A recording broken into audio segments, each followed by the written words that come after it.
In James chapter 5, James is encouraging dispersed believers in Christ to hang in there, despite opposition, despite hardship, despite trials.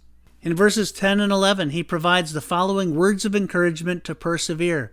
My brethren, take the prophets, who spoke in the name of the Lord, as an example of suffering and patience. Indeed, we count them blessed who endure. You have heard of the perseverance of Job and seen the end intended by the Lord, that the Lord is very compassionate and merciful. So James directs his readers to consider the Old Testament prophets.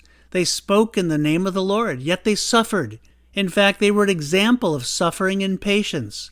Thus, we too may serve the Lord with great zeal and yet face incredible hardship. James continues, we consider them blessed, happy, fortunate, for they endured. In Hebrews chapter 11, some were tortured, mocked, imprisoned, stoned, sawn in two, slain with the sword, some destitute. It was not easy, and yet they were considered blessed. Then James highlights Job's perseverance. Let's picture it. Job is walking uprightly and is well off, but then comes a test. Satan comes before God and asserts that Job is only walking uprightly because God has blessed him in so many ways. Remove these blessings and he'll surely curse you. And God says, essentially, you're on. You're allowed to take things away from him, all but his life.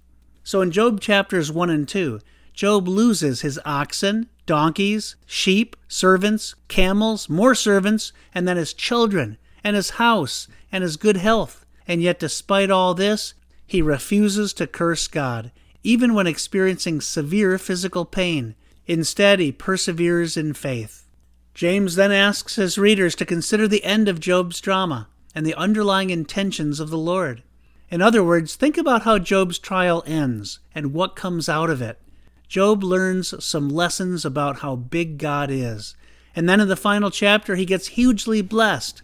God restores his losses and gives him twice as much as he had before. Sheep, camels, oxen, donkeys, sons, daughters, health, and long life. James declares in verse 11 that the Lord is very compassionate and merciful. In other words, Job's entire suffering experience highlights God's compassion and his mercy. So what's our takeaway? No matter how hard things get, we're to persevere, to endure, to not turn our backs on God, to not become bitter against God.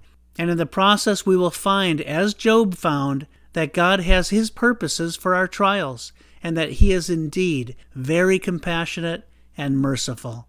Thanks for listening.